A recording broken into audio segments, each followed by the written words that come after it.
Right, 3, 2, 1.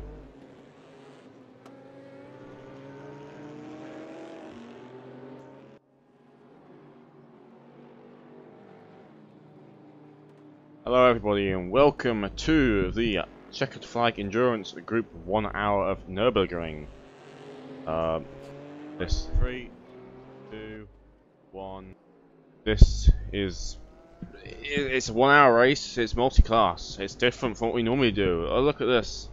The track we haven't actually raced before in OVRC, but we're not OVRC. This is Checkered Flag now.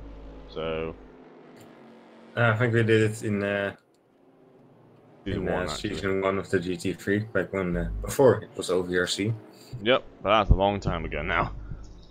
So, Nurburgring, a very popular track in sim racing because it's actually a good one.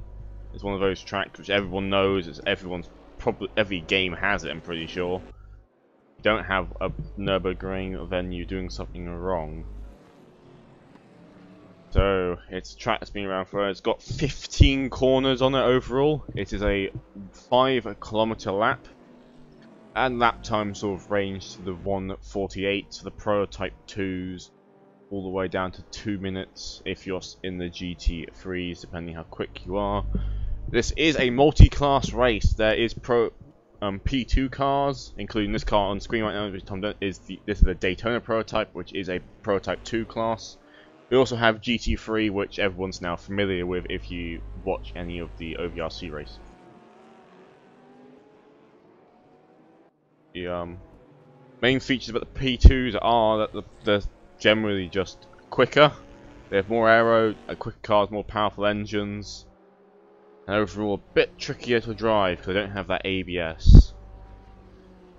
How? Owen, do you have any experiences with these said cars, or are you pretty much? I've only driven them a little bit. It's just in practice, never actually raced them. And yeah, they're definitely a bit trickier to drive than GT3s. They do still have traction control, I believe, so Yep. that helps. The traction control is available on the prototype 2s. I'm just going to call them prototypes because we don't have another LMP class available to us. There's sort of a subcategory, as I mentioned before, in the prototype, which is the Daytona prototype, which we saw Tom Dentist driving earlier.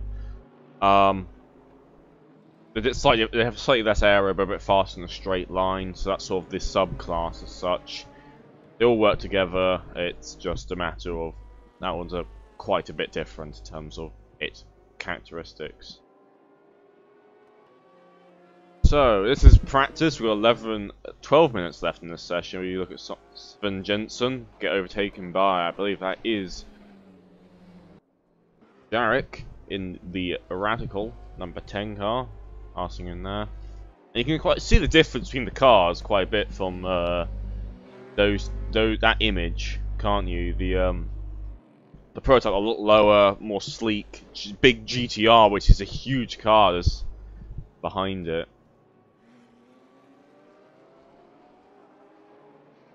So right now we have 24 cars on the server, and I believe 7 of them are in the prototype class. So should be quite an interesting race. Always good to. We have 8 prototypes right now. 8 prototypes? Have I miscounted them? I believe.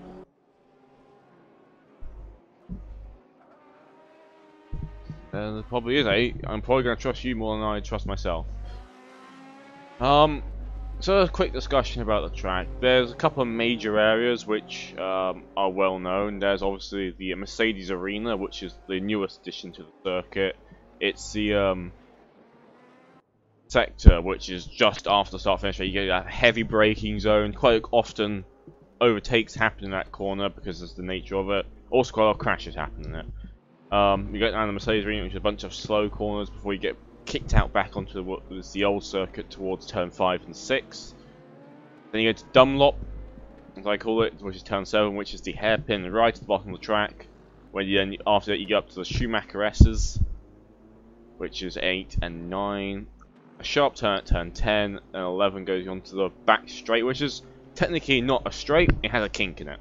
But in most cars you handle it flat out before you get to the final chicane, and then a hairpin to finish off the lap. So as we watch now of Reykjavik in the Mistral. There we go. Again, some of these prototypes are what race room custom ones. They're not based off a real car, which is what I think it's only the Mistral we have. Or the DMD, I can't remember the names of them, so that's, and we got the Radicals, which the Radicals have two different engine types. They have a Judd engine. I can't remember what the other one is now, but they are. Yeah, I can't remember. Basically, one's a V8 and one's a V6 turbo, I believe. Yeah, and they make quite the naturally aspirated one makes quite the noise. So we look at Volkswagen selling personal fast sectors in the Corvette. Quite a diverse grid this time. A lot of different cars out in the GT class. Nice. It's always nice to see when you have lots of different cars out rather than having one dominant car. It kind of gets a bit dull when everyone's driving the same car, because while these cars are balanced together to race each other, they all have their own characteristics. Some cars are better in slow corners, some cars are better on the straights. So it's always quite nice to have a big diverse grid. Now, one thing to note, because this is a checkered flag race and not an OVRC, we don't know most of the drivers.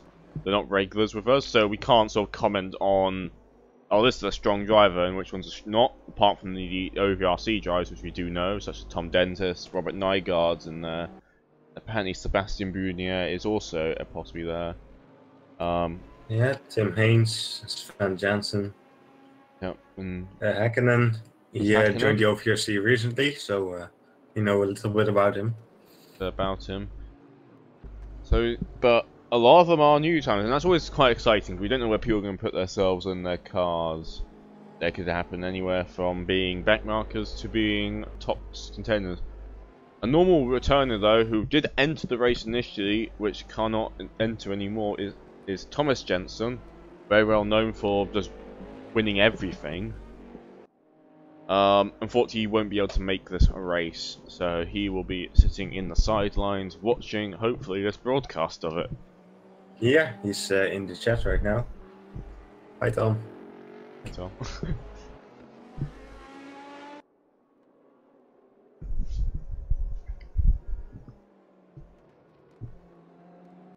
We've got a couple of people improving their times right now. There's a lot of improvements right now. Tom Dentis currently sets the fastest time on circuit with a 1:48.357. Speaking of times, remember that we do have the live timing available. So if you want to have a look at what times you're setting in various sectors, you can do that. You can look at how many laps people have set, have they pitted or not. This gives you a bit more information than what we can provide here, and also means that if you have a particular car you want to focus on, you can do that as well.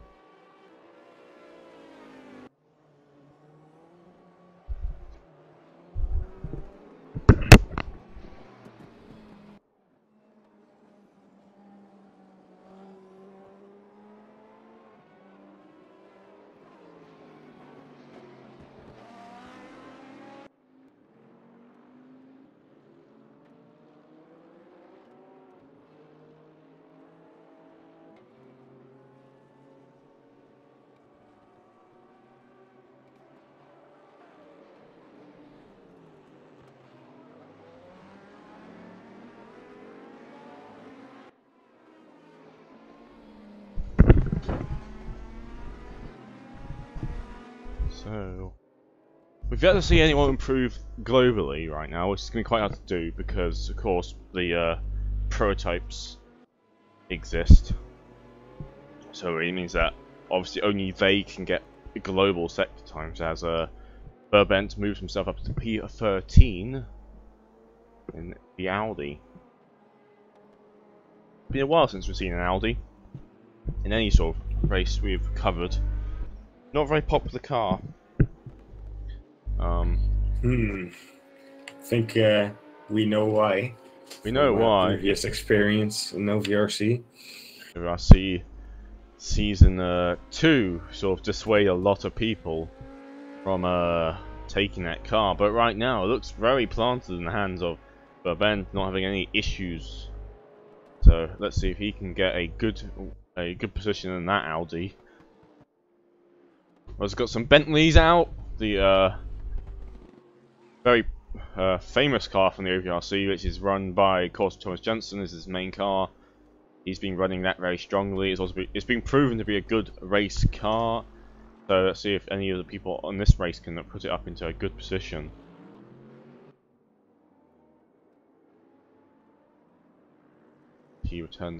Laszlo returns to the pits. We now have one of our prototype drivers in the Radical. He has not got any time setting, so he obviously is in an outlap right now. Remember, this is only practice, so nothing really important. Nothing. You need to set a time. Remember, it's practice, so nothing matters. So he's just getting some practice in as he locks up. It going into the chicane. Now that's going to be, I believe it's one of the spots where all prototypes are going to have issues. It's going to lock up coming into that and hit the wall really, because there's a barrier in that corner. You can't cut straight across. You will hit a barrier if you're not careful. Meanwhile, Sebastian Björner has joined the server in a P2. Radical. Now, if you want to know how many people are actually on this, there's 25 cars right now. There's quite a lot of cars now. So, it's quite a busy track, and from when I did the last race of this, which was at Suzuka, it's a very tricky track to overtake. The do your lapping of cars. You see how cars handle on a track which has got a bit more straights on them. To see if they can get around the GTs, because the GTs are slow in a straight line. I think the hardest car, but I think the Daytona might have the advantage in that regard. Because the way the Daytona is set up, it's designed. It is not well. It's not designed. That's the way it is. It's fast in a straight line. Slow in the corners. It's American. It's American. So, but the straights is where it has a big advantage, and that may mean it can pull away on these straights, and it's on the corners where it is harder to lap cars as slots back behind. Watch Visick enter the final corner now. A timed lap. He's currently setting himself P4. So let's see if he can set himself up for a good lap, as he looks like he does improve his time. But let's go in.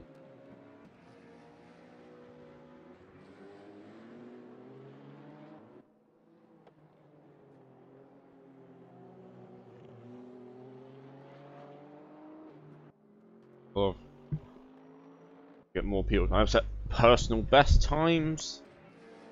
And we still have a couple of drivers which have yet to set times though, as we approach the 1 minute mark of the practice session. Right now it seems the Porsches in the GT class are on top, and then right top of the prototypes is the Daytona. Maybe we'll shuffle up a bit later on, or will it keep the same?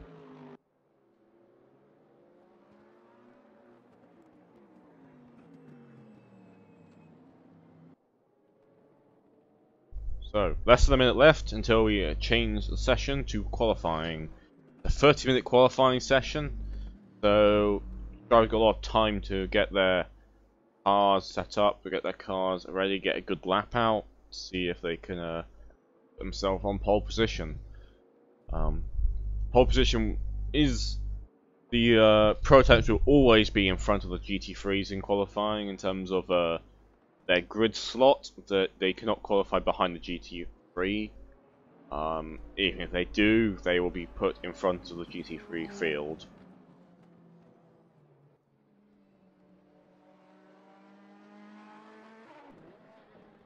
end of that session now as we move into the qualifying session.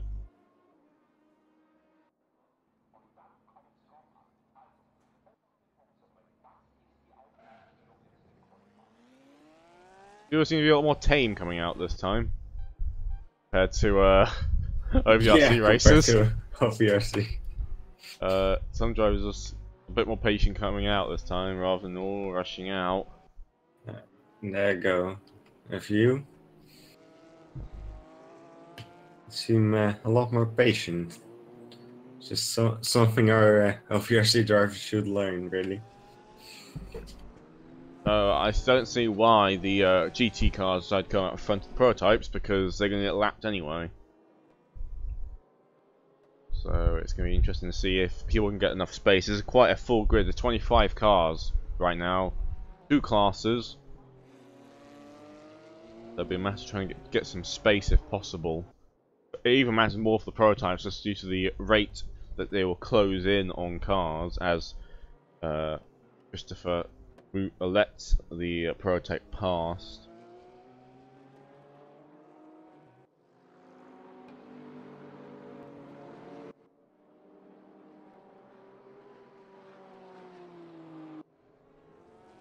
We'll see how much of a gap has already been produced by the prototype away from the GT car. It's got over a second gap already, so you can see how much faster these prototypes are, especially in the corners.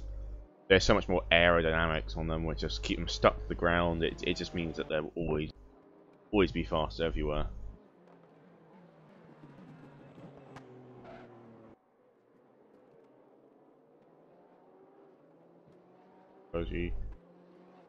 As Rakovic heads to start his first timed lap. Unfortunately, it doesn't look the best time because a bunch of people are turning out the pit lane right now. It's not probably the best time to start a timed lap, and hopefully no one gets in the way of him. Like, you shouldn't have too much of an issue. Don't know which prototype did pull out in front of him, as he gets a bit squirmish through the first corner. Yeah, could become difficult to get a clean lap in right now, of course. There's 24 drivers in the server and multiple classes, so...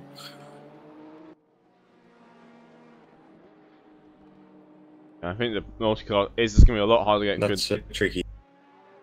The closing distance some of these cars have, especially the prototype class, how quickly they're closed up on the back of the GT cars. It means that it's even more important for them to make a gap. Because if you're behind another GT3 car, you may be a bit quicker than, but you won't be a second or two quicker just gaining down the straights. You will have even distancing with the GT cars, but in the prototype, obviously, you're going a lot faster, so you get a lot more of an issue there. As Rakovic comes through turn 10 and 11, down to the back straight, which is again not a back straight. It's got a kink in it, but I call it a back straight because it's the straightest thing on this track apart from the start finish. I can't tell which prototype's in front right now. As he loses a bit in the chicane. Gotta be a bit careful when you're downshifting these cars. From what I remember, they downshift too quickly and the will lock the wheels up. You gotta be very careful while doing that as he comes across the line now. What time is he gonna set? Makes it a 150.615. The first GT car comes across the line now. Puts a 157.9. So you can see the difference. 7-second difference already with GTs and the prototypes. Looks like Robert Nygaard was on a quick lap, but he managed to go into chicane. You start seeing some times slowly start appearing. You'll start the hot lap. So we've got Timothy Haynes trying to go down the inside of the prototype. I won't try and do that. It's probably not the best idea to try and challenge a prototype in proper position in a GT car. There's no real reason to do it. That's a bit silly. There's no real reason to do it anyway, 'cause you're not going to gain anything out of it. Timothy Haynes put himself P5, where he lost a lot of time in the final set, so maybe he was just going slow and pulled over to the side, but not a very good lap by him so far. Yeah, that position was also taken from him by Sven Jansen. Yep, Sven Johnson, who is I would call a regular in both OVRC and Checker Flag. Participates in both series. Checker Flag has yet to start their main endurance series back up again, but that will be starting in the coming months, I believe. Yeah, meanwhile we have a new fastest time by Alexander Vasic. It's 1:49.5. Yep, I didn't even notice that. He's put himself right now pole. He's 10th. Saying that though, gets taken back. On Reykjavik. Takes it back immediately.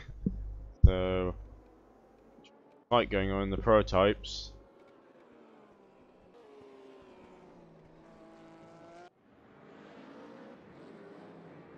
Because Durson crosses the line again. He's currently the fastest GT car, but doesn't improve it.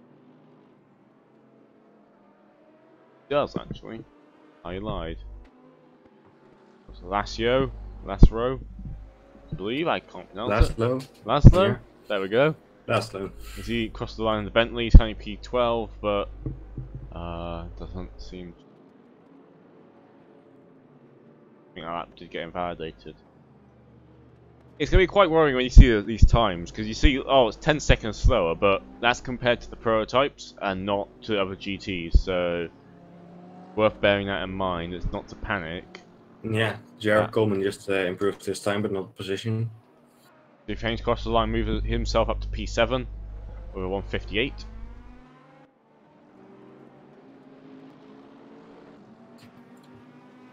We have 26 cars in the session right now. Yep. So only half of them have set a lap yet. Half instead of that, but it's gonna. They don't have any rush really. It's not even 20 minutes gone yet. Not 10 minutes, I mean.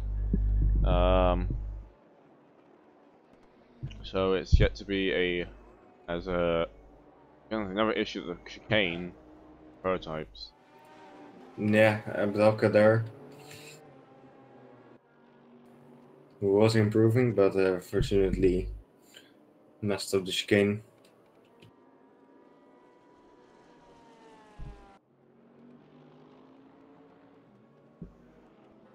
Sturslin is looking to improve his time again. He's currently sitting on pole for the GT class in his Porsche 911. But saying that, yeah, Vulcan takes that off him. Vulcan. Yeah, he takes it off him in the Corvette. So, Corvette currently leading the GT class. Finally, we have a time setting a fastest global set to Tom Dentis in the Daytona prototype. It's the only closed top prototype too, or prototype in this class. All the others are open topped. I think Robert Nygaard just set his first lap in P3. Yeah, 158, 150.381, not 58. That'd be kind of slow. Tom Dentis comes down now towards the back straight. Is set to 2 time hours. 8.8 global fast set to enter chicane now. Very smooth chicane, man. That's probably one of the smoothest ones yet I've seen. So I think that's one of the areas where you can make or break your lap. You have to get, if you get a very good chicane, you're a good lap. There you go. Dentis takes P1 into a 148.2. Also, Sven Jansen improved his position in GT3. He's in P11 overall. As Buckley coming across the line now, he's got personal improvements. P416 right now across the line. Doesn't actually move himself up. Vulcan looking to improve his time again in the Corvette. He's got a bit of traffic in front of in the form of Hakkinen in the Z4. Which you want to run a bit of trivia, that current car there is my old car I raced in season 2. Same livery. So you better not break it. Hakkinen puts himself P10 in overall with a 157. Yeah, Reykjavik also coming up to the line now. Oh, but he spins it at the exit of the final corner. Yeah, he lost it. Didn't get into the barrier, fortunately, but yeah. He was looking to get a bit closer. Yeah, he was improving, but didn't seem like he could beat Dent this time around. But he was improving, so let's see where he goes. There's still a few people yet to set times. Guy is one of them in the radical, as he exits the chicane. Enters the last corner now. I believe he's actually in the AR version. That's the one. It's called the AR. That's the engine, as he does himself PS6 at 150.9. I've also noticed Mark Whitford is in the server, one of our OVRC regulars. Yep, it's in Radical P2. He's put himself up there. Like that. You look at Lazio in the Bentley. He's all the way down P20. Which obviously, again, it always sounds worse when you say P20 compared to if you remove a couple of those numbers before the account for the prototypes. So it actually is a less of. It's not quite as bad as it sounds, but he's still third from last. So let's move himself up to P19, the fourth from last. I mean, it's an improvement. It's an improvement.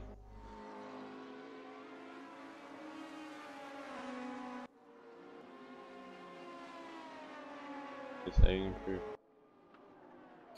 Robert Nygaard just improved his first sector. He'll be trying to get closer to Alexander Vasik's time. Yep.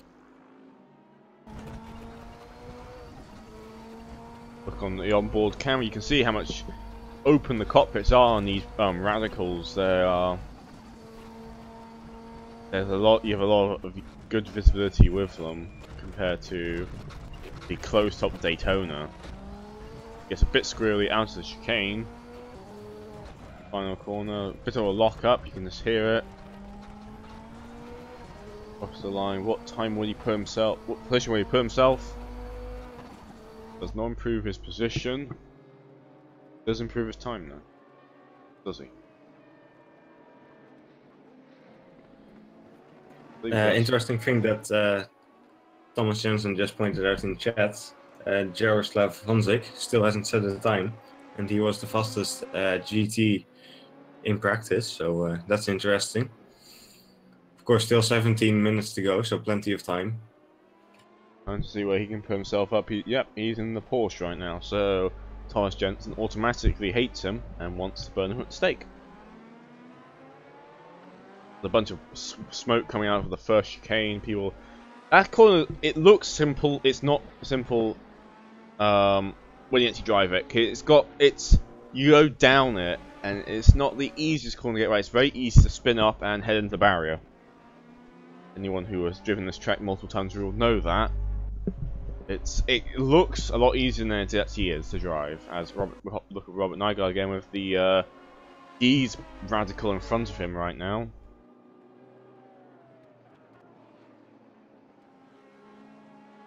We can put himself right now as he's currently the highest placed radical on the session.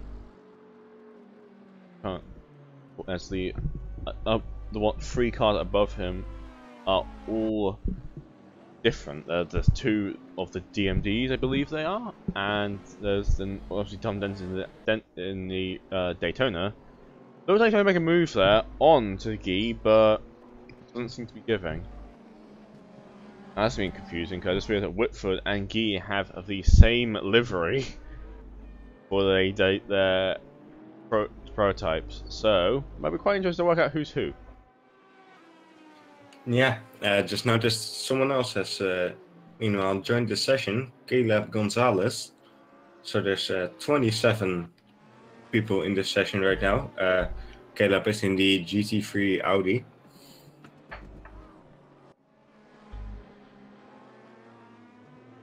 Another Audi then, so there's a few out again, very diverse field in the GT category.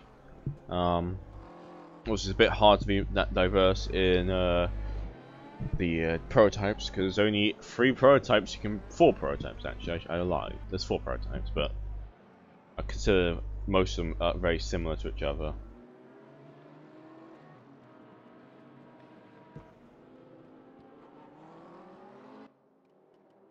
Comic is looking to obtain Tyrese Pump P7. There's also P7 in class as well. Now, one thing I've noticed, which I find it odd about the Mistral and DMD, which respectively, is the cockpit looks even more open than the Radical. If you don't think, there doesn't look like there's much protection there for the driver at all. Well, of course, it doesn't matter because it's a simulation, but one of those things you sort of notice while looking at them. Across the line now. Yeah, that thing definitely needs a halo, otherwise bad things are gonna happen. It's gonna get banned. Gonna get horrendously banned from racing online in a virtual simulation. As Rox and crossed the line now on the Audis, still puts himself in the 25th position. Fortunately. Tom Dennis is back out on track again. Don't believe he's on a timed lap though. You will be able to. Let's actually hop onto the front bumper. You can see the closing rate of these prototypes onto the back of the GT. As the McLaren's in front, down the straight, and off he goes. That is the pace difference between these two cars. And these prototypes are not even the fastest prototypes available. It is obviously the LMP1 class, which includes the cars such as the Audi R18, which do the same thing to these prototypes. So you can see how quick those cars are, and how terrifying it must be to be in GT cars against those, because you see the rate of closing in that case.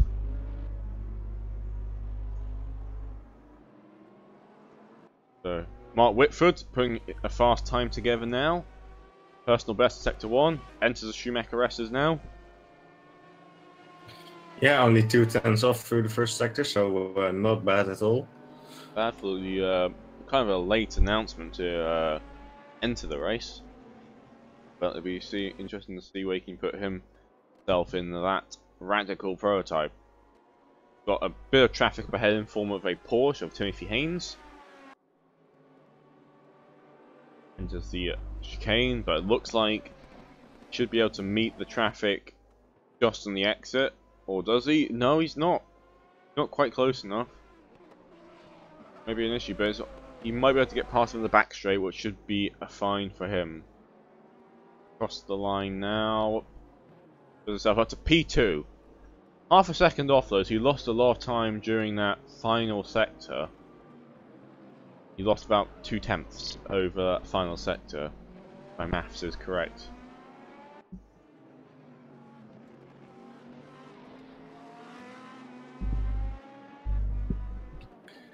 Yeah, I'm just wondering if Tom Dentis is just that much faster as a driver, or whether the Chevrolet Daytona prototype has the advantage here.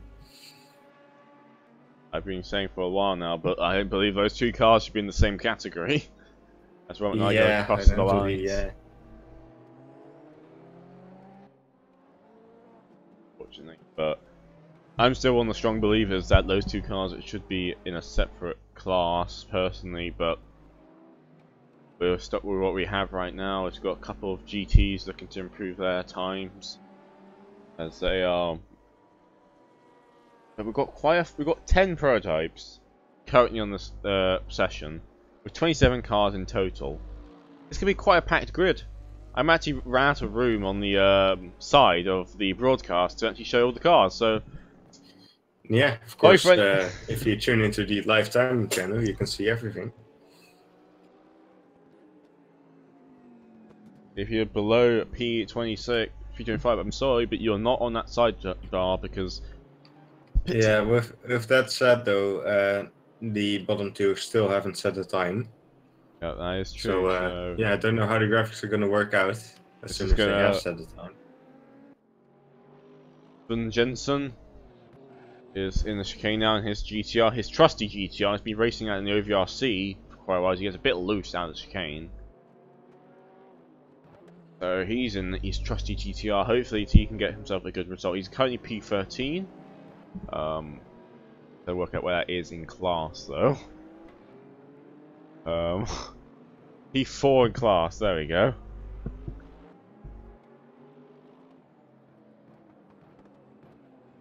With under 10 minutes left in this session before we head underway.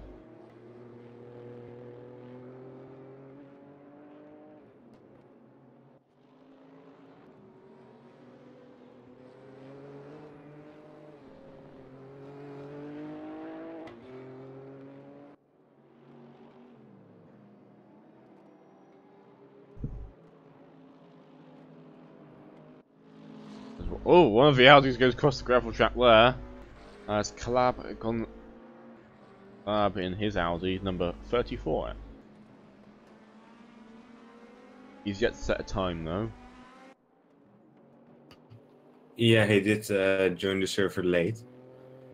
10 minutes to set a time though. Sim Jensen improving his times. Buckley improving his times as well. Mariello also improving his times. Hansik still hasn't been on track yet, I think. Though he does have a sector 1 time beside his name, so I guess he's not going to do a qualifying lap, although he still has plenty of time, of course. Decided to just do one right at the last moment. Get a lap out. It won't be the first time someone's done that.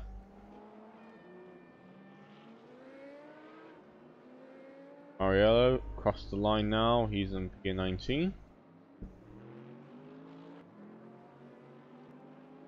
Set himself up a Sebastian Bunier, all the way down P6 in class. Was it Robert Nygaard or Sebastian Bunier that won the prototypes of the Suzuka? One of these two. These two have a very, very close fight. All raced on Suzuka. I think it was Nygaard that won last time around.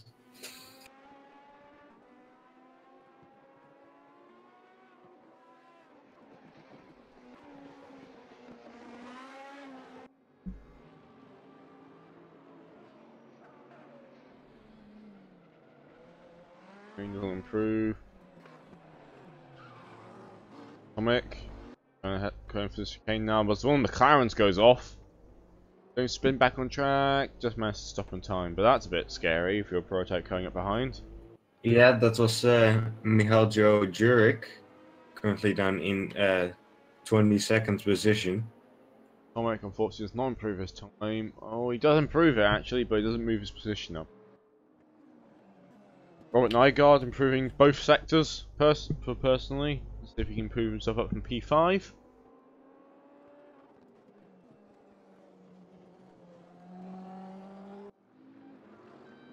What's the start finish line now?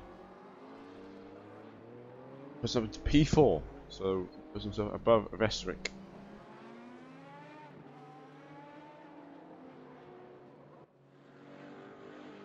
Hakkinen looking to improve his time. Personal sector 1. All the way down P17 overall.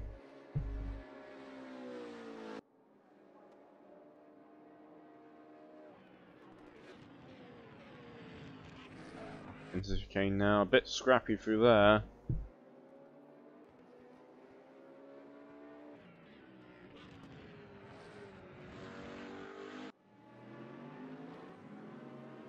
Oh, gets a bit wide out the front corner there. What time is he set? He moves himself up with a 157.6, moves up to P16.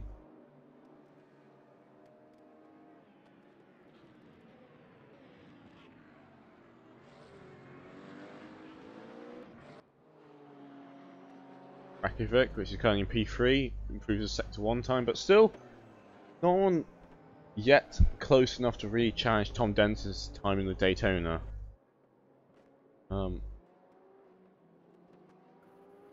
Yeah, there's he definitely has the advantage here. Whitford is in second, but he's almost 6 tenths off. If we don't again, we don't really know how much more pace the Daytona does have, because again, this is a one race scenario, and it's not helped by the fact one of the fastest drivers that we know from the OVRC is in it, so we don't know how much he's carrying that car up. Which is always the case with strong drivers. They can always seem to make weaker cars work better than the weaker drivers. So yeah, I mean, we also don't have another Daytona to compare to, so it's difficult to say at the moment. yep. As Honzig heads out on the track now, be a first time. As we look at Babert in the Audi R8, all the way down in P18. I'm still the size of this P2 grid though. 10 cars right now in class. That is quite the field. I think we've got 28 cars now on the server now, so it's just getting more and more cars by the moment. Yeah, indeed. Joa Costanera has joined in the McLaren GT3.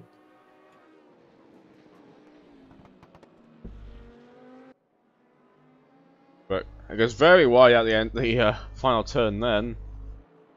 Don't be doing that too much as he crossed the line. Ooh, he is going quite fast, so let's see if he can beat Whitford. Crossed the line now, puts himself P2, and he puts himself closer to Tom Densis this time.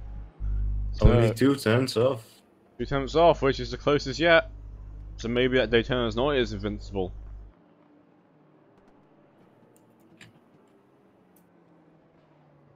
Goes very slowly now. Dave Buckley in the Nissan GTR.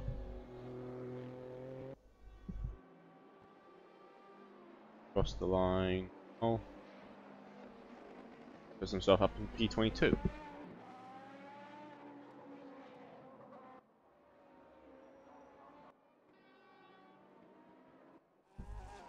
Onzig went out for a lap and is now immediately back in the pits again. Yeah. Does not look like he'll be able to get a lap in. He's just practicing a pit stop strategy.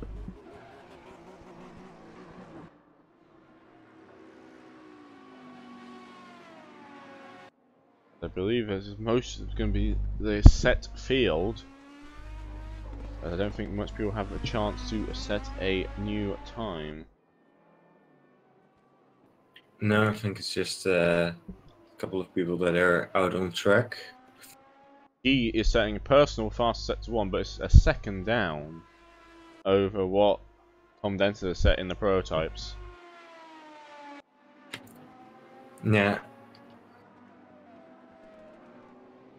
Now, one thing to bear in mind about the prototypes is, from personal experience, the Radical is the turbo version is the easiest to drive. I find Daytona being the hardest to drive due to its power delivery being a lot more heavy on the torque. So, you're going to see if Tom Denton can keep that car facing forwards the entire race.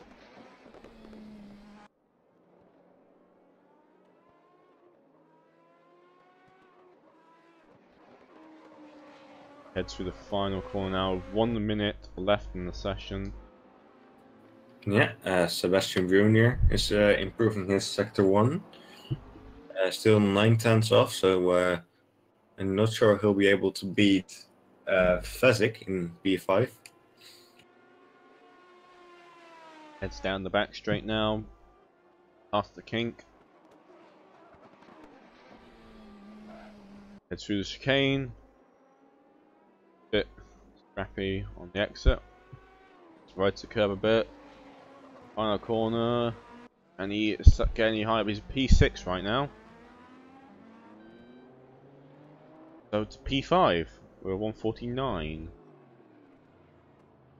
30 seconds left. I don't think no one else is going to get that close to Tom Denster's time of 148.2. He's currently your pole sitter in a Pete prototypes.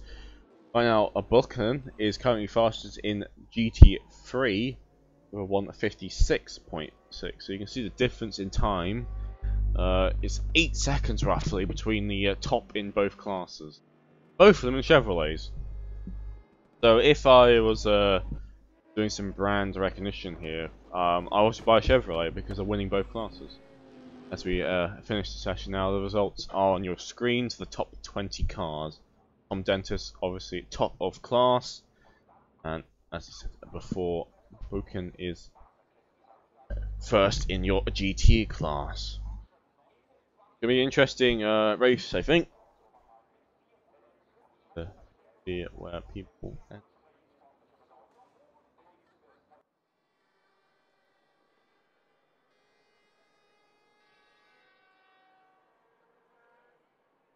So as the cars all get ready on the grid now, you can see them slowly pop onto the session.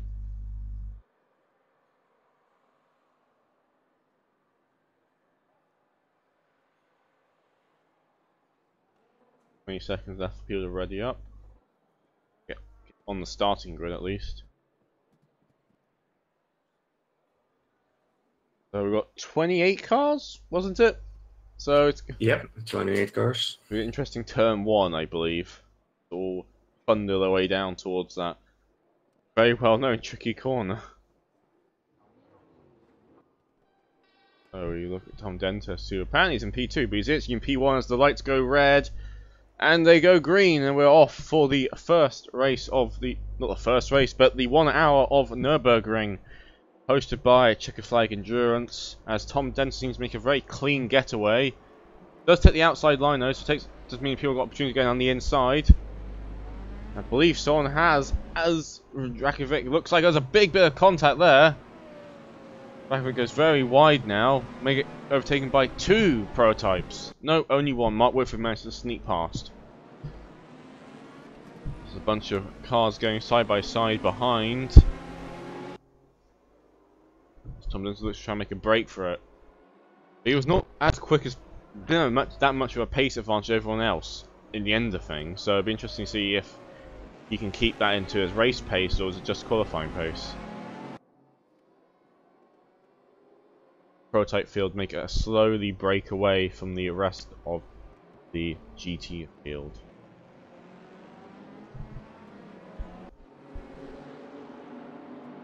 As Honzik's already made a most to P23. So he started from the back, I believe, so he's made a couple up.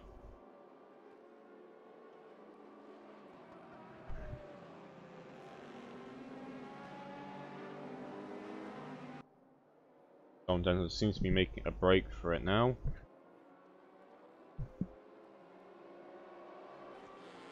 In that Daytona number 90 car. First time through the chicane of this race. You already see the gap between the prototypes and the GT fields through the final corner now.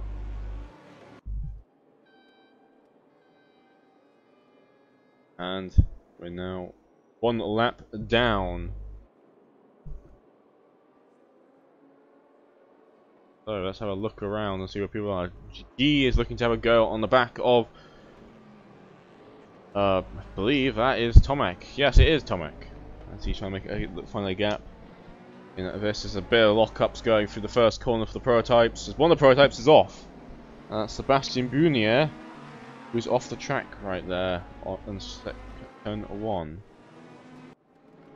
Haynes looking to make a move up on Seven Jensen. Goes around the inside. Does he make it stick? Yes, he does. Now he's got to focus on the back of Vulcan's Corvette. He on the back of Tomek again. Quite these prototypes, the ones from I think there's sort of a big little pack of them, isn't there, going on here?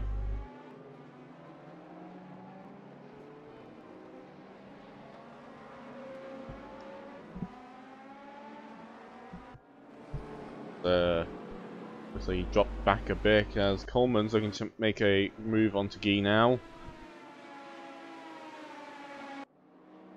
And this is a 1 hour race, so you guys gotta be very careful not to use the pace up immediately and risk their car basically, which is always the issue in these 1 hour races. You got a lot of time, you got to make sure you got to conserve the car. Sebastian is closing the back of these two which are fighting right now. As Coleman looks to the inside line for the chicane, but still a bit too far back to really risk a move. Yeah, looks like Honzik is trying to make a move on Xahok in the GT field right now for P17. Coming up to the chicane now, he goes on the outside. And he managed to put his car in front. Oh, it looks like one of the Nissans is off. Yeah, Søren Jensen's off at the chicane, so he has a spin. As currently, stock is now all the way in P16, so his next target will be Hakkinen. As Bulkin's dropped down the order a bit. Oh, he's lost one position to Dawson in the Porsche. Timothy Haynes all the way up behind him as well, so he's got to be a bit careful about how he approaches this situation. Looks like he goes for the inside line, side by side, and he might be going for the outside next turn. I believe he managed to get in front though. So he's now back into position 1 in class again.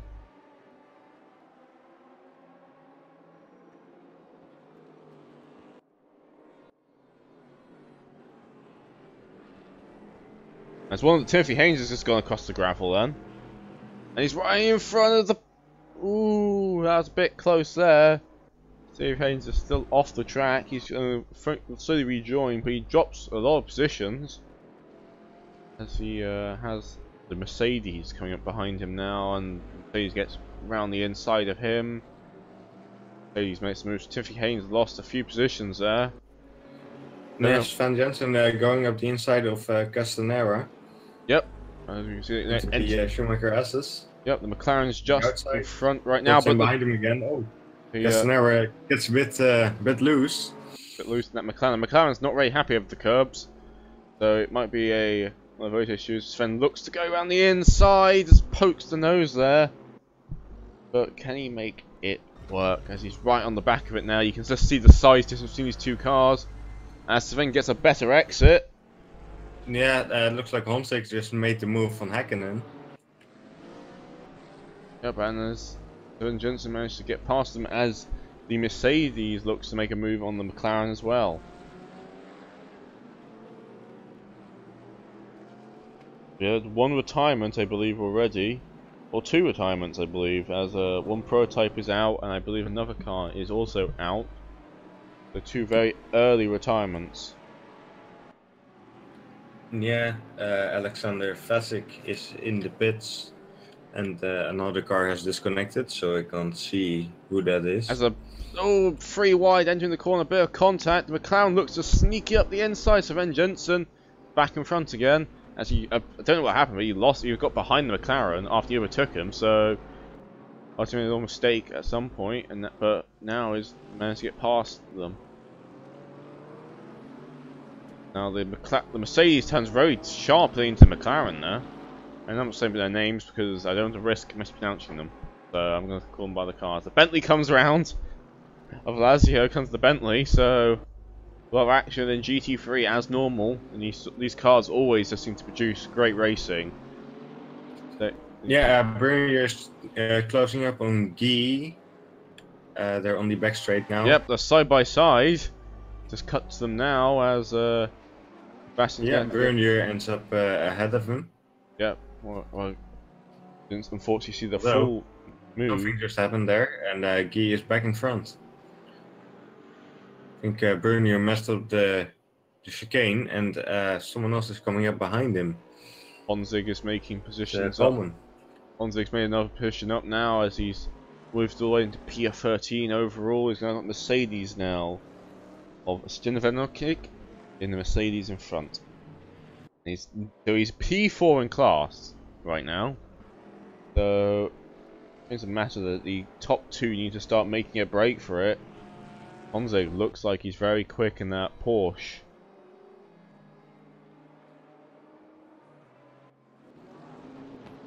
There's more action also further down the order with Bubba trying to make a move to make anything work for him.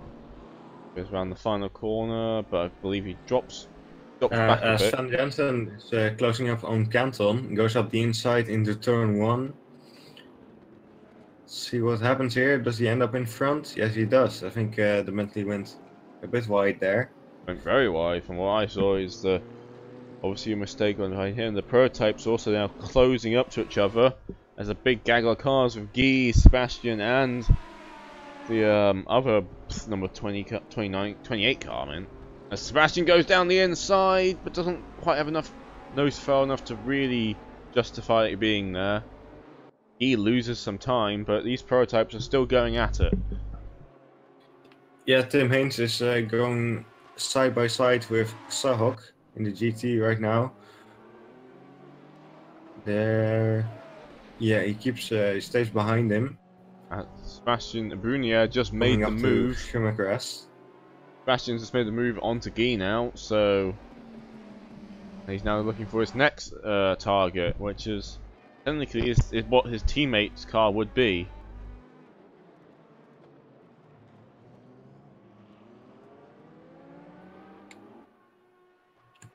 Oh, a bit of a connection issue it seems right now.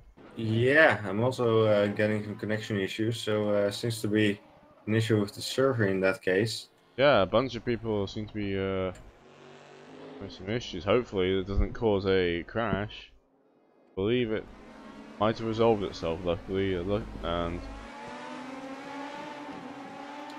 looks better now. Honzik was closing up on Stefanovic, but I think he took it a bit careful due to the connection issues we had there. He's dropped back a bit. Yep. And Sebastian Brunier is looking to make a move again. It heads towards the Dunlop hairpin. Tim Haynes goes up the inside of Xahok for turn 1. And he slots in front. The first bit of traffic with the prototypes appearing as Rock is in the back there. He's always getting a mistake as he just lets all the prototypes pass. Gonna have to because obviously they're not in a race. And he's all the way back though. He's nearly a minute behind the car in front. He's gonna have to hope for a mistake by the others. The prototype fight is heating up a bit more.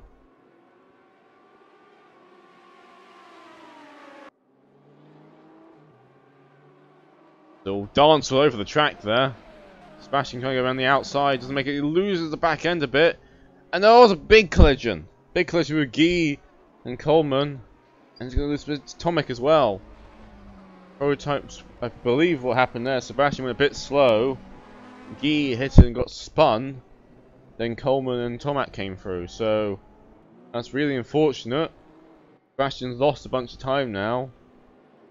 The prototype field's been somewhat split up now.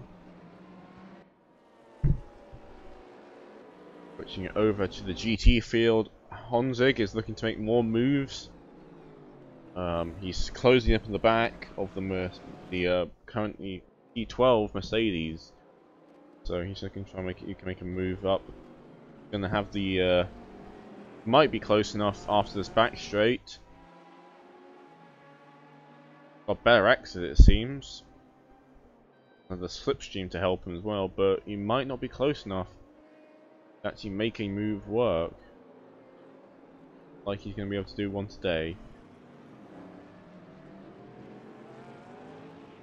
So somewhat calmed down a bit, which is makes it a bit easier for us. Yeah, for sure. Seems that yeah, the P2 field is definitely a bit spread out to right now. Although it seems that Sebastian Brunier is closing up on Abel Kader again. Yep, he's right on the back of the tail of that other radical. On board now, we can again the radicals. Well, that's a good view. It's open cockpit cars just have this. You have this great sense of being able to see everything. As the other car makes a very sharp maneuver there to change line to the defensive line. Sebastian probably would like a bit more warning next time.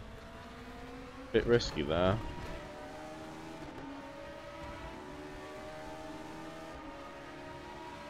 Honzig is getting close to the back of Yeah, Mercedes now as they head up. I think Guy just overtook Coleman in the P2. Yep, as oh, ooh, there's a big loot. The Mercedes loses it there on the exit of the corner and nearly takes Honzig out. Like that's a proper slam into his door there. Honzig makes position up. The Mercedes loses a bunch of positions now. Lost to the the BMW or Sindel, possibly Hacken as well. But that's a big bit of contact there. Yeah, Tomasic getting close onto the back of Coleman in the prototypes. He's closing in very quickly. Oh, I think Coleman just made a mistake. He suddenly got much closer. Yeah, just 2 things behind now. Got Tomek right on the back of him now, so the current order in the prototype class is Thomas Dentis, followed by Mark Whitford and Robert Nygaard. In the GT, it's Dursen, Bulkland, and Honzik. So it's interesting to see how the shapes up. Laszlo making the move from Castanera into turn 1. He goes up on the inside of the McLaren. He lets him by. McLaren just seems to just chopped his nose off and Bentley decided to just hold back, put the brakes on. Oh, Brunier trying to make the move on Avocado, but oh, big collision into the chicane. Yep, and that's both went into the barrier. Yeah, Brunier's lost a bunch of positions there. He had a bit of contact, I believe, as you said, and he's now all the way back. He's last in class. Not just a bit of contact, there was some quite major contact. One car ending up on its side against the barrier. But the other car seems to have gotten away with it easier than Brunier. Brunier lost a bunch of positions. Yeah. So, Asuka is now back in his position he was before. Actually, no, he's not, because Guy's made a position up. Guy's now leading this little pack. He's a bit further away than the others, but he's currently leading it. Jensen's looking to make more moves up, because I think he's dropped down a few positions again. He looks to the outside to make a move.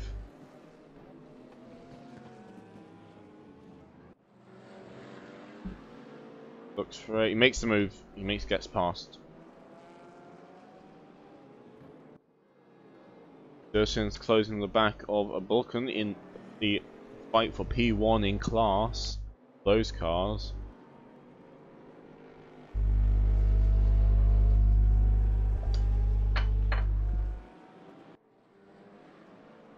Looks to make a move. Doesn't look like he might stick. But he's going to now run on the back of it as Honzik is closing in the back of these two cars as well. So these two don't be fighting too long if they want to keep their position, it seems. Yeah, also a close fight in prototypes starting to develop for P6 between Abdelkader, Coleman and Tomasic.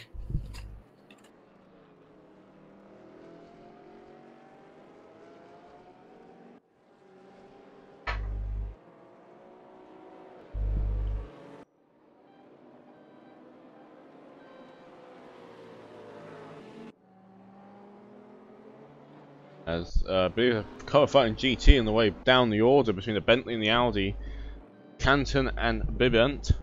As the Bentley's right in front, but he's got the outside line, the Dunlop hairpin. Bentley looks like a bit of damage on the front end. So a bit of contact may have happened a bit earlier on. As the prototype field slowly, I believe, start to make their way through the back markers now. So this is where it starts getting interesting, I believe, with the prototypes getting involved in these GT fights.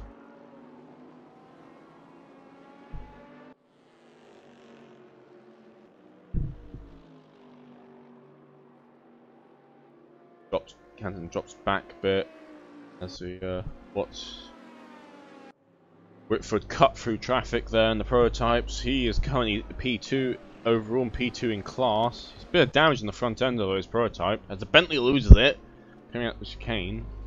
Chicane seems to be the danger zone, as some people like to call it. Brynjar making a move on Coleman. Yeah, I just caught that just now as he goes around the outside. Bit of contact there, but I believe Sebastian managed to make the move work. Yeah, meanwhile in GTs, Drolson is getting closer to Balkan.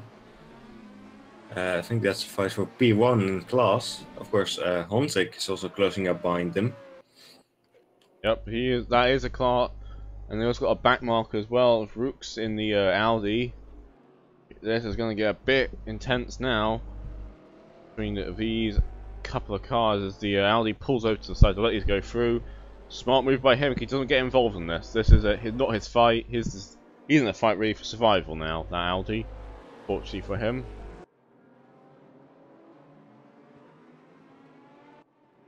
Honzik closes in the back of the Porsche. We hop on board now. A quick look. He's got a better run coming out this corner. Moves out the slipstream. Does he have the straight line advantage in the aero? Looks like he does. Duson moves in, slots in behind. Honzik now up into P2 in class.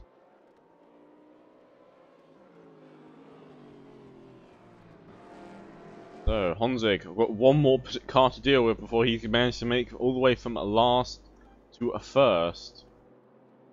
And he's very close in the back now. He might be taking the move into the chicane. He's trying to complete the last of first challenge. Goes very, very tight to the apex there. He's got the Corvette, managed to get back in front of him though. That Corvette's going to go in the full defense now because saying that he lets the door open, but he's got the inside line. And looks like the Corvette managed to stick in front as the Corvette needs the Porsche behind now to get closer to start mounting another challenge. Just seeing how he's going to manage to get through because I think Honzik is the faster car here. Yeah, he had the biggest advantage in practice. He didn't qualify, so started from last. But yeah, he's definitely showing to be the fastest driver right now. Although, with that said, Balkan is not going to make it easy for him. As these pack of cars get into the last 40 minutes of the race now.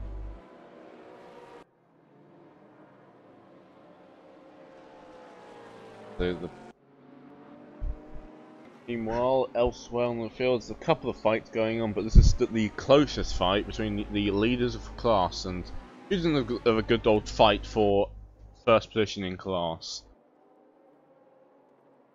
They head down towards the back straight. A lot of moving going on. Let's see what lines people take. He just a bit too far behind to really make a move. As the Corvette goes very slowly then. Don't know what's going up with that, but that was very slow there.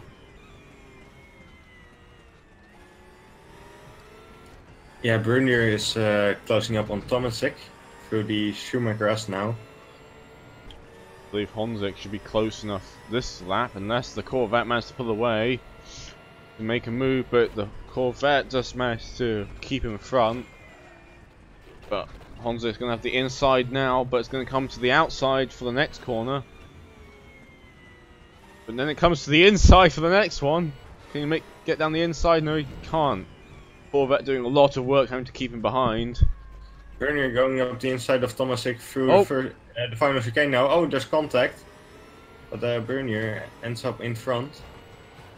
As the lead GT fight gets interrupted by Tom Dentist. Tom Dentist has lapped all the GTs now. He has a very firm 30-second lead over the next car in class. So Tom Dentist is sort of walking away with his victory right now in his Daytona prototype.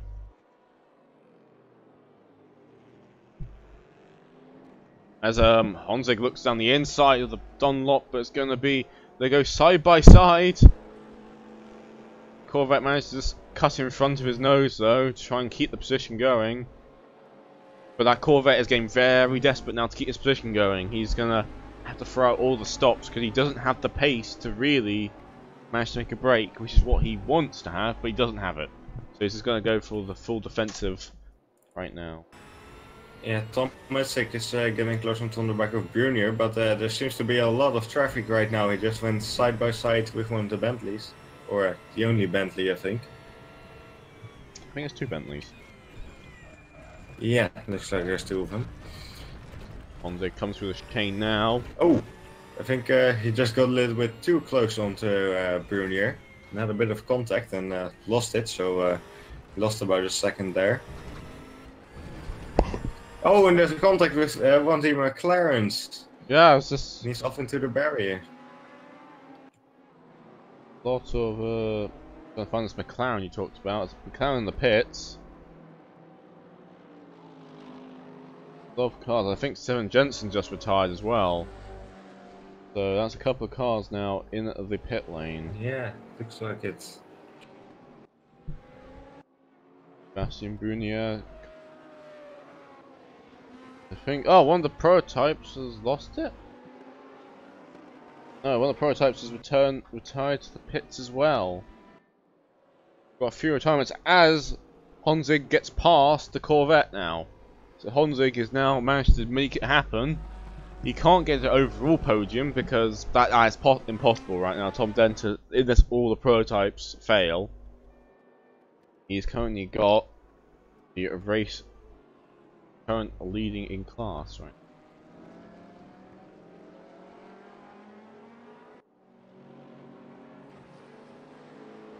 One of the prototypes approached behind. I think it's Mark Whitford now in the blue radical right behind them. Looks like Honzig's managed to make it work.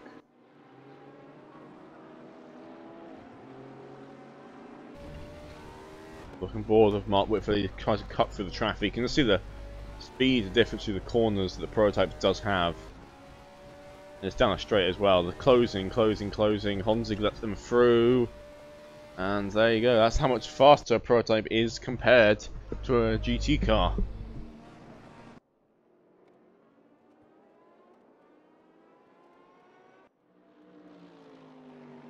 So, Haynes is on the back of Hakkinen. Haynes has got a bit of bodywork damage though. So, I'm assuming there's been a bit of damage beforehand.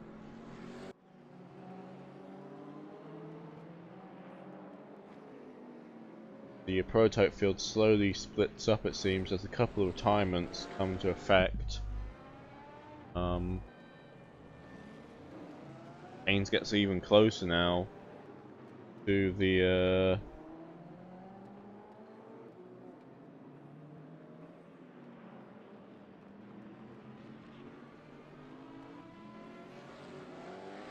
as he makes the move happen. Sorry, I was having a bit of an issue with the spectator tool. So Haynes has now moved himself back up again to P14 overall.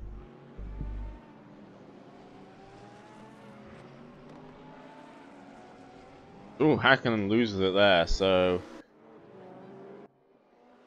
as more prototypes shift their way through traffic. Robert Nygaard's dropped down to P4. He was P3 earlier, so he's trying to make moves back onto the Brekovic's prototype as they cut through traffic right now.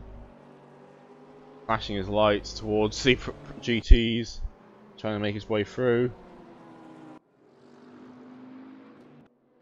Lazio is on the back of Buckley and then Nissan. Bentley versus Nissan. 2 gigantic cars. Fortunately, there's no M8 in this game yet, so I'll make an M8 joke. Speaking of losing positions, Falkland has lost his position again, so now he's moved back to P3 in class. So he lost P1, he's now back in P3, so not the best race for him so far.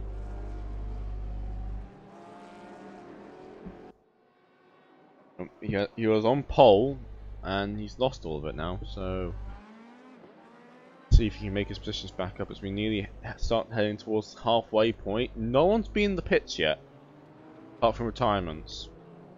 So I don't know how that's going to go.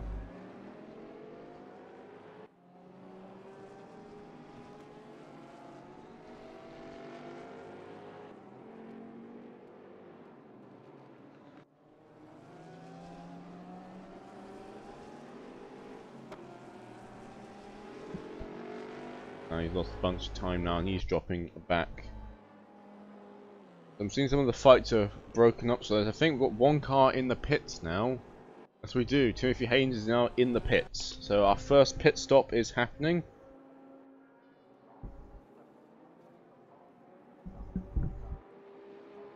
Oh, looks fairly bashed up there, but... Yeah, he seems to be up on the jacks now, so he's changing tires. Be interesting to see what goes on. As Dentis is currently still leading. He's led every lap so far. And he's just keeping the pace going. So he's probably just going to do a normal pit stop at the halfway point. Just keep going, because he's got no need to really do a fancy strategy at all. He's got it under control, basically. Now, do you know what the tire wear is like for the prototypes?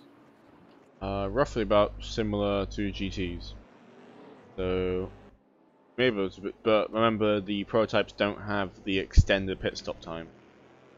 A 5-second pit stop. So you can. There's no real disadvantage in not taking. Have a bit of And, one of the prototypes is now in the pits. Not Whitford, I believe. Lost a lot of positions. He's in P4 right now. Yeah, he's in the pits. Yep. So let's see what he does. I think Balkans has moved to the pits as well now. We've got a couple of pitters now. Yeah, Whitford's changing tires. Indeed, that was very quick tire stop. As some of the cars are now diving into the pits now, so interested to see what happens.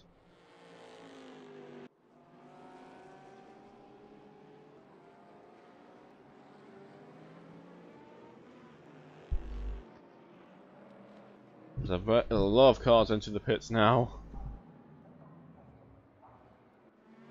Not worth it. X the pits now.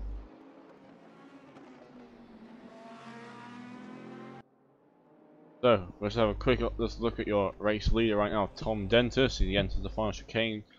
Will he pit this lap? Yes, he does. So this is your leader entering the pits now in the Daytona. Yeah, Tom Missick is changing tires right now, and he goes back onto the track. Keep an eye on Tom Dentist. There's not much else going on track right now. So, case of wait for everyone to get out the pit lane. Everyone starts funneling out. I think some people had a slow stop though. Some people changed tires, some people didn't, because I think there's a bunch of shuffling up going on right now with positions. Yeah, there's a Bentley in the pit lane right now changing tires.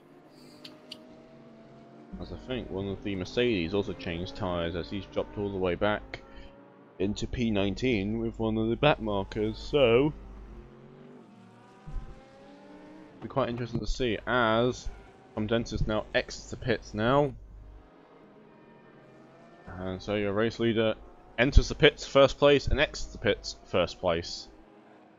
And they go straight on at exiting the pits, straight into the gravel trap. So, not the best way to start, but let's see how he does now as he starts on his way to finish the race. I think all the prototypes are changing tires. Of course, doesn't take very long for them, so it makes sense. The Mark Whiff, I believe, is starting to lap more cars as he tries to push it up the inside of the GTs through the chicane as the Bentley pulls in now. So Vulcan is be interested to see where everyone starts appearing now.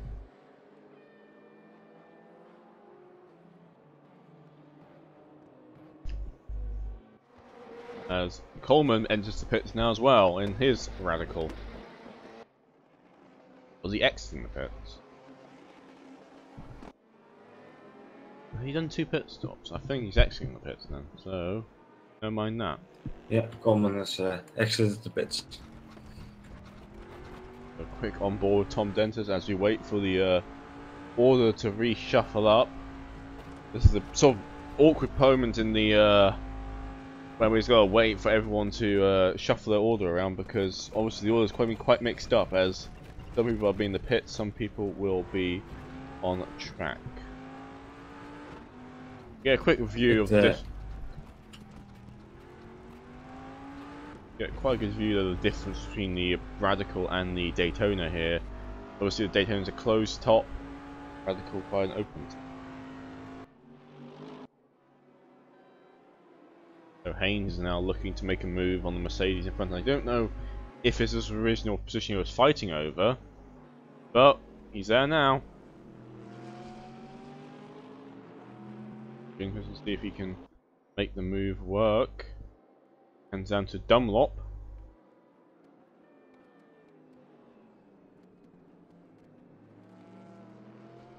Don't actually know where the damage came from for that, as I think Guy just got passed by Sebastian Brunier, as he has against the chicane. So pit stops are finished, people already starting to make moves again. So we're on the race in their hands again.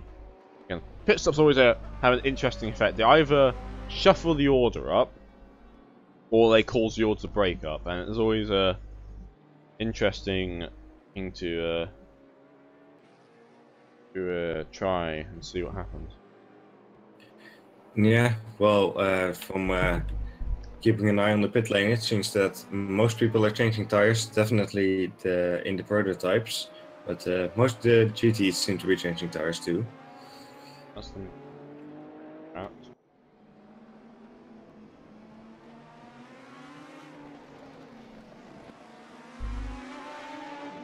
So Guy is looking to make the move on Sebastian, doesn't make it happen, but he slots him behind. This is a fight for P5 and 6 currently, with over half the race, less than half the race left to go. Both these are both the same prototypes with the same engine power plant, the same chassis, so it's a match of the drivers rather than of the cars.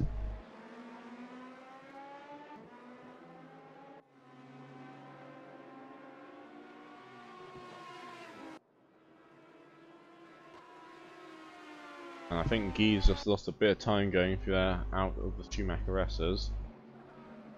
Dropped a bit. Holman's making to move on to Tomic. Going for the Schumacher S's as well. He's approaching the back of the prototype in front.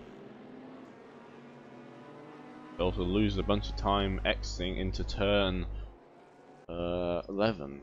So goes very wide at the exit of turn 11. So see where he ends up. Haynes has still not managed to overtake Stenovic in the Mercedes, as they now go through the Schumacher S's, which seem to be catching people through the S's.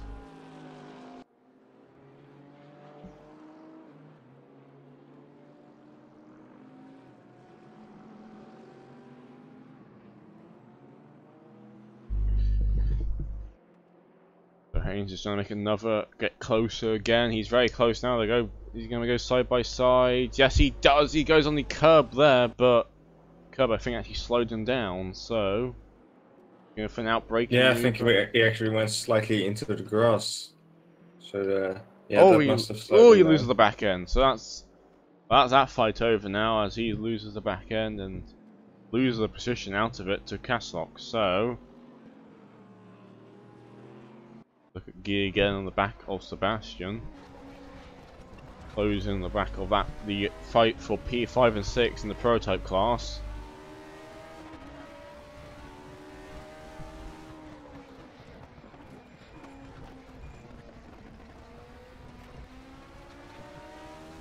I think some people are still in the pits, because I think Buckley's in the pits right now. Yeah, Buckley is in the pits in the Nissan. He's changing tires at the moment. He'll be back out on track shortly.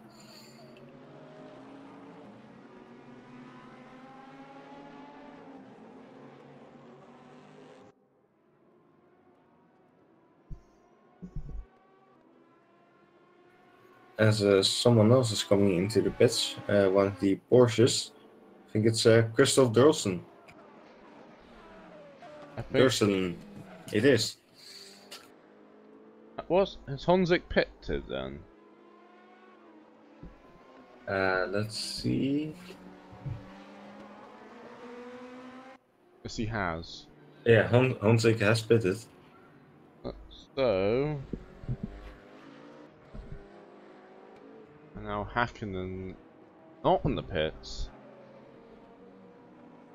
Or is he in the pits? I can't tell now. That's Hakkinen, man, to jump everyone. Hakkinen is no. Not pitted. Yeah, he hasn't pitted. So I was paying it. I was very worried for a second. Hakkinen has to jump everyone through the pits somehow.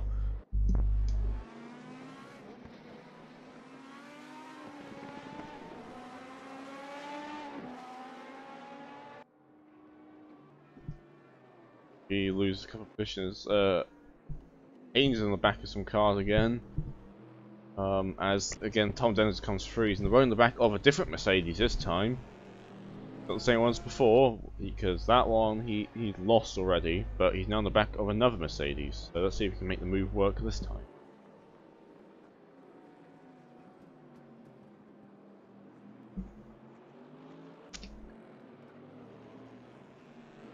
As he goes round the outside of the first corner, bit of contact there, argy-bargy.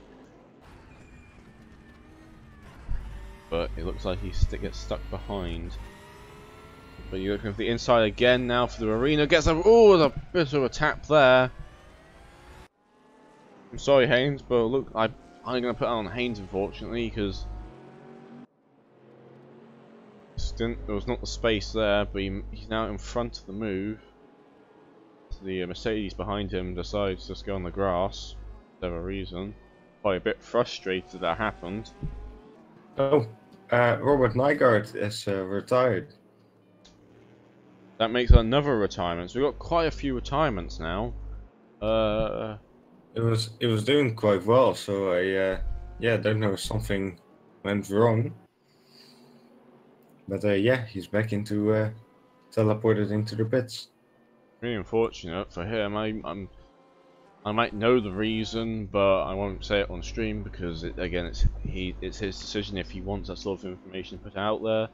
So I'd like for him to say if he wants to be put out as we enter the last 20 minutes of the race.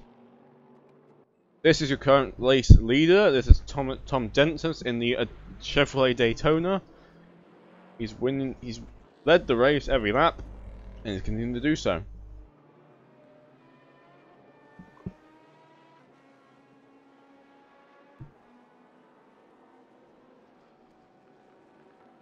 Going to lap the GT traffic. There's been quite a few retirements, so we had so obviously Robert Nygaard. Alright, so the retirements right now are Robert Nygaard, Dylan Canton, Alexis Bibbert, Joe Castanera,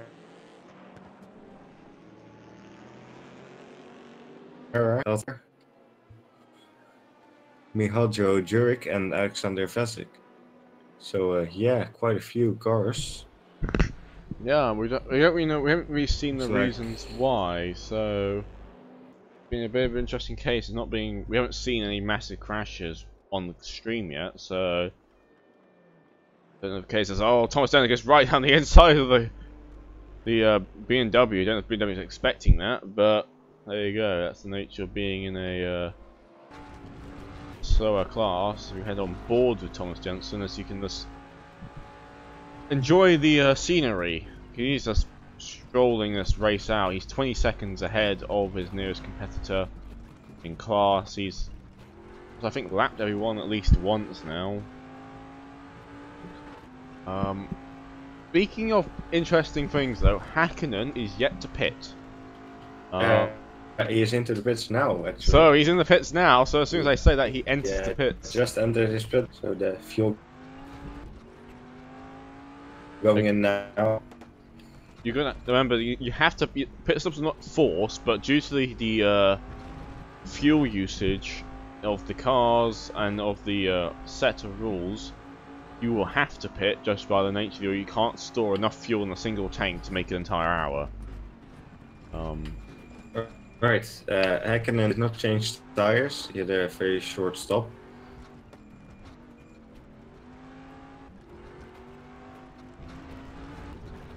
believe that is Hakkinen in front of Tom Denton, so we're still on board with him.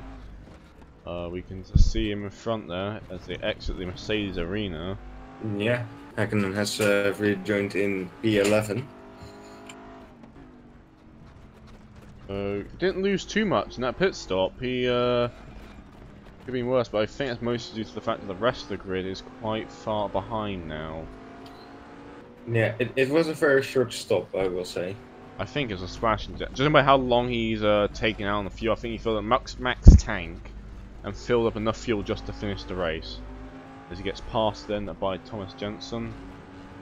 I think for the second time must be, because we've seen Thomas Jensen pass the leaders before, so he's lapped everyone twice, nearly everyone twice now. This is you. Oh, let's flicked over to someone, and Dusu is in the gravel, spinning around. I was trying to go to the leader, but he just crosses right in front of Tom Dentis, but he takes a spin in the gravel as Hakkinen starts closing on him. So he might actually have a battle going on. But I don't know what happened there, but he just was in the gravel.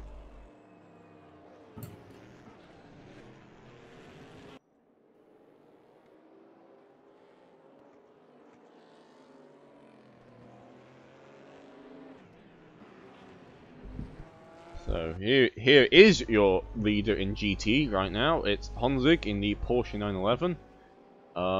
Started from last position, and he's now in first position in class. So he's 7 seconds ahead of his nearest rival. So can he build a lead bigger than Tom Dentis' lead? That's the only thing that he can really win now. I don't think he can win anything else. Of course, he can't beat the prototypes because the prototypes are faster than GTs.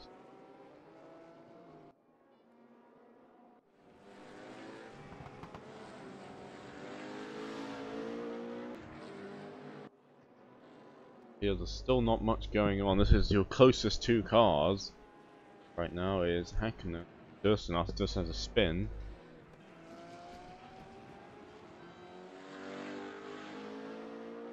And that lovely sounding Z4. I'm not biased. I'm not biased towards the Z4 at all. Nah, not at all. Looks like I don't think he quite has the pace in that car to challenge, get up the order. He's currently P4 in class, which is not a bad result. Some people obviously would be happier with different results than others, but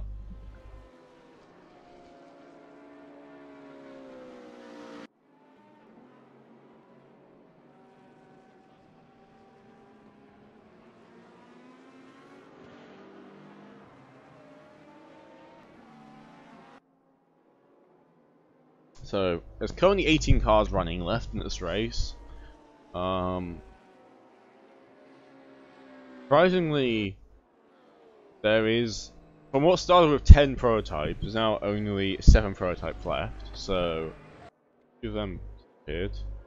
I mean, it's always a shame we get retirements, especially retirements which we don't know the cause of. We don't know if it's connection issues. We don't know if it's a hardware failure. It's always a bit of a shame when we get retirements anyway. We've got less cars in the field, but it's the nature of sim racing. Mark Whitford now looks to start his lapping process. Just second round laps from Hakkinen right now. Oh, Oliver Xaug just went off into the grass. I don't think he lost any positions. Got a bit of damage in the front end of his car though. I don't know how major that is, but it's there now. The field slowly again keeps splitting up a bit. Again, yeah, not really anything going on at the moment. 12 minutes left. I think it's mostly to do with the DNF, so I think a lot of battles had just abruptly ended when the DNFs happened. And I think Haynes is in the barrier, and he retires. So I'm guessing that's the. I'm guessing that's. And he's retired. Yeah, he retires. I'm guessing that's the Porsche dying on front end impacts. I don't know if that's still a thing. It might be. It might not. Should have been fixed. Maybe he just had enough of it. But yeah, he spun on the exit of the barriers. No.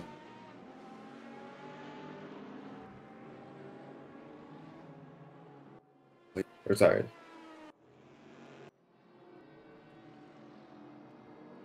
So again, Tom Dentis is still leading. His lead's actually dropped down a bit. It's now only 18 seconds. But looks like he's going to be able to lap everyone twice at least, because the next car ahead of him is Honzik. Let's see him up the road, so let's see how long it takes for him to lap him. He's got 10 minutes left in the race to go before.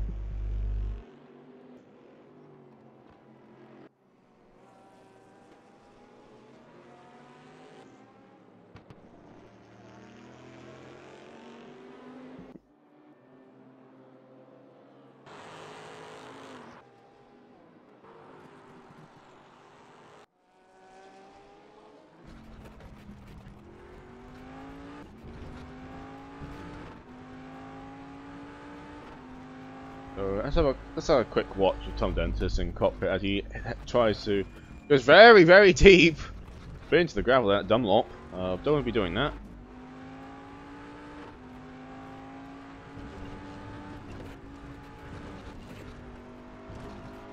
So if you have live timing access, you'll see how big the gaps are now in this race. All the gaps are like most of them are 10 seconds plus gaps. There actually is a gap though, which is closing, which is Christian in the BMW is closing the back of Hakkinen. Be interesting to see if those two start getting a fight as we go. Oh, there's a bit dangerous spot to take, but Dentis managed to lap Honzik. A bit sideways up the edge of the chicane, but managed to lap him in the Daytona. That means that he's lapped all the GT field at least once. He hasn't managed to lap any of the prototypes yet, but we'll see.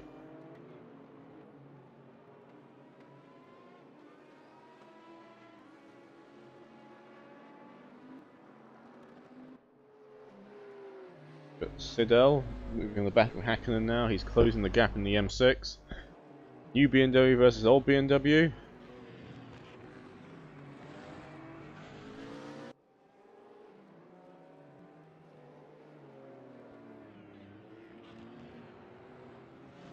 The M6 is kind of a rare car to see in race room, which is surprising, but it's just not very common. Let's see.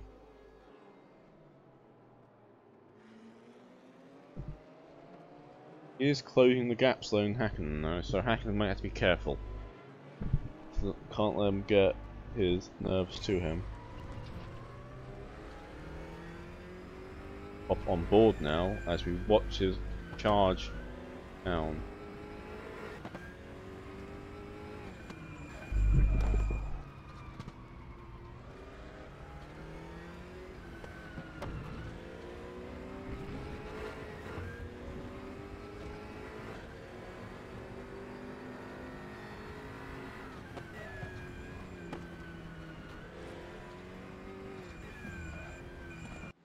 So you slowly close the gap down to that.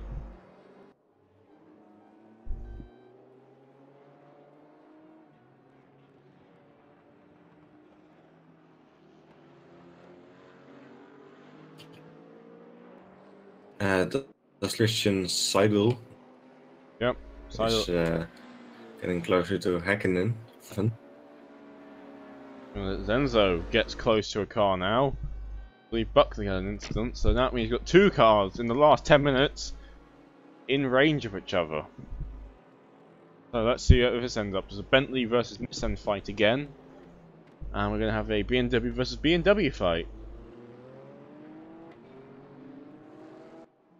Yeah, interesting final few minutes of the race as Christian gets very close to the back of Hakkinen's Z4. Quite interesting how different these cars are, because Z4 is often regarded as one of the smallest GT cars, and he goes for the move down the inside, doesn't do it though, just drops back a bit.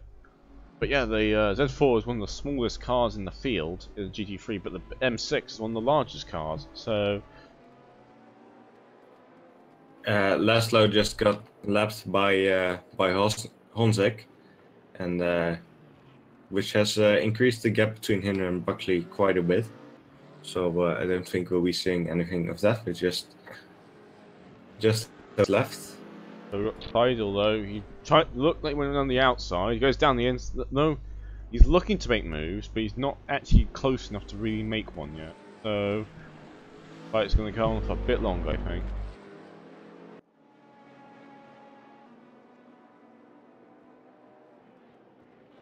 So they enter towards now down towards Dunlop.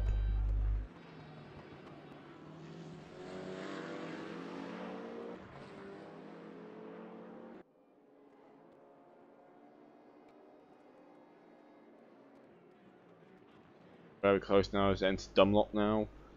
And you can see like how big that M6 is compared to the as it goes actually goes very slow side by side in the Schumacher S's. Not a place you particularly want to be, and there we go, he makes the move. Oh, there's a big bit of contact there! And that's hacking into the wall. Into the wall. Oh, that's a... They have more contact, and they're going to lose the position now. That's a big bit of contact there, and I think what happens, Hakkinen lost the control on the curb and smacked inside of Seidel. So they lost position now. All the way back. They lost one position. Hakkinen's now lost 2 positions. Got a bit of damage on the front end of that Z4.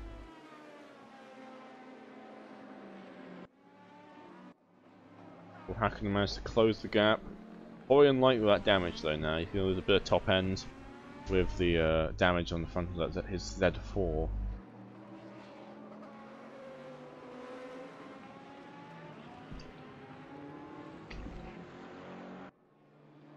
Z4 sounds better though, so that's all that matters. So under 5 minutes left, and Tom Dentis is still leading the race, with Honzik leading the GT class right now.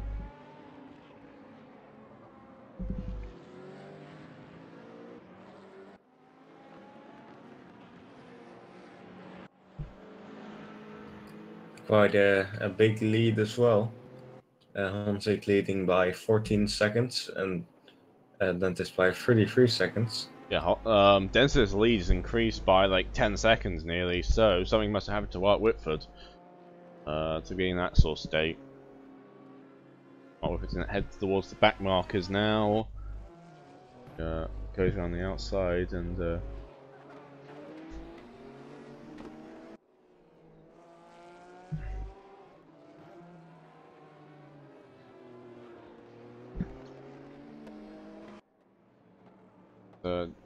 Dentis looks to make more traffic passes. He managed to get through the traffic really well. Like, it was probably difficult at first because how busy the grid was, but as the grid has just got quieter and quieter, I think it's been getting easier for drivers to lap the traffic. So it looks like Tom Dennis will manage to cruise his way to victory now with 3 minutes left. Got about 2 more laps, I'd suggest. 2 to 3 more laps, depending how quick he takes his laps. He could, in theory, just deliberately slow down to make the race end quicker. He does have a big enough gap to do that.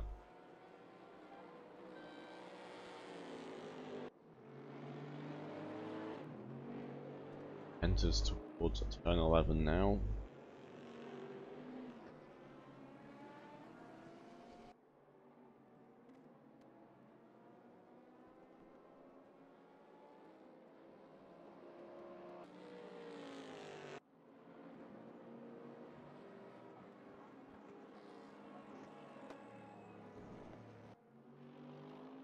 So Tom Dentis heads towards the final corner. This will be the second to last time.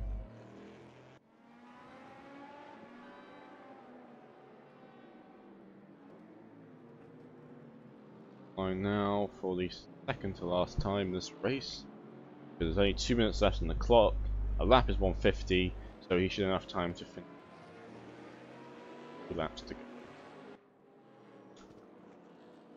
It's somewhat been upsetting about how quiet this has become, but I think it's the nature of this sort of race when you have a lot of retirements is that it just gets at some point people just there's just not enough cars on track to keep going, and the top end drivers are sort of, while close, they're not really Onzig was just in a league of his own in that class, and so was Tom Dentis. Both the leaders in classes have just had nothing close to them in terms of performance. Yeah, that's unfortunate. Yeah, I also had 9 retirements by now, so that doesn't help either.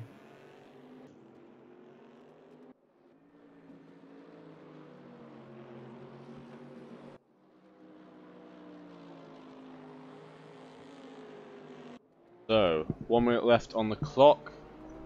Dentis enters to turn 10 and 11 now. But again, no one really. He's just gonna cruise us home. He's just gonna lap the traffic in front, and he's just gonna take this win.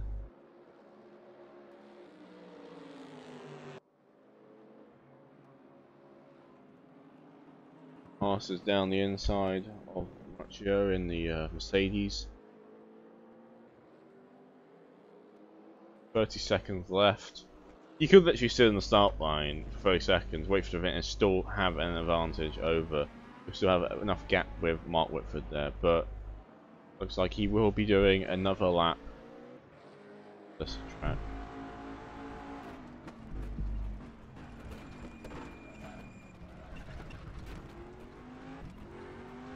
So as the clock ticks down to 0, we have a pretty clear idea of who the winners are of this race. It's always a bit of a shame when you get a situation like that, but I think it's the nature of this race. And it's the nature of the fact that both Tom and Honzik had just outclassed everyone else in the field. Again, nothing really came close to those two driving. Again, it's always been a race of mistakes between drivers, which eventually cost them position and being able to get high up the grid.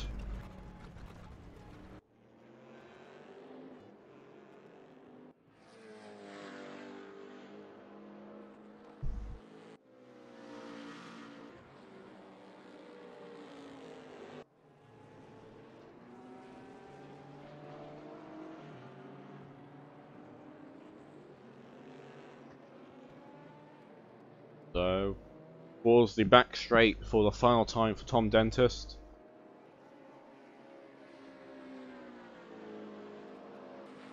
Rest of the grid, so you get some drivers are closing the gap down. Christian is slowly closing the gap down, but probably not by enough to make a difference. As Tom goes a bit slow for the chicane, but it doesn't really matter. He's 30 seconds ahead of his nearest rival.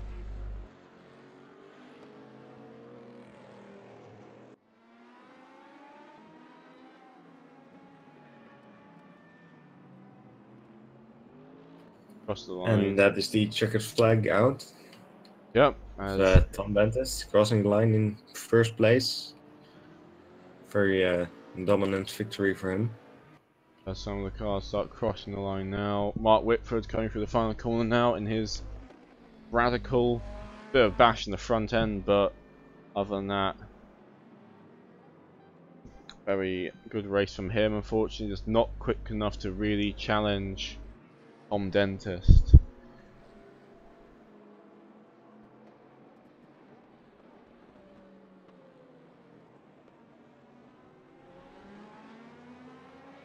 Again, the start of it was very close and very interesting, but towards the end, it's one of those races again where retirement's not coming in, and there's issues for various people. It starts kicking people out, and this sort of somewhat ruins the racing. But that's the nature of this sort of event.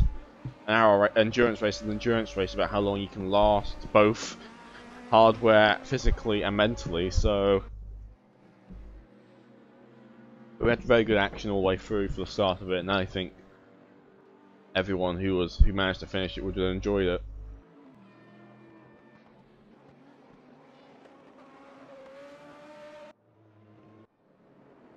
So waiting now for the last couple of cars to finish the race.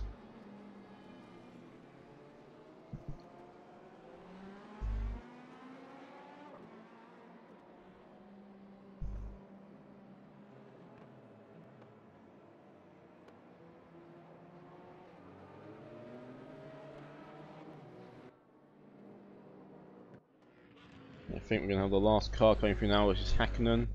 not last, but he's the last car to go through the start finish line. And there we go. Tom Dentist takes the win in the prototype class, and Honzig takes the win in GT class. And there's a lot of DNFs though. The list just keeps going and going for DNFs, and again, it's a shame to have so many, but it's one of those cases where you have to keep going. It's an endurance race, so fortunately, and that's the nature of it. Did you enjoy that race, Erwin? Well, the start of it was very enjoyable. I think, yeah, about halfway through we still had some interesting battles, and then for the last 15 minutes or so, things really started to quiet down. Yeah, it's a bit of a shame, but there we go. So that ends our broadcast of the Checkered Flag 1. Unfortunately, we have to cut it early because we are going to be required somewhere else to do more broadcasts for something else. So make sure you subscribe to this channel to find out what we're doing next. Hope everyone enjoyed the broadcast. We will, of course, be broadcasting tomorrow for the OVRC race at Shanghai. So that'll be fun to do. And we will see you, hopefully, all then. Thank you very much. Erwin, anything you'd like to say? Yeah, just thank you all for watching. Our apologies for being a bit late in starting the stream during practice. But yeah, it was enjoyable, and hopefully see you next time. Right. Stop mine now.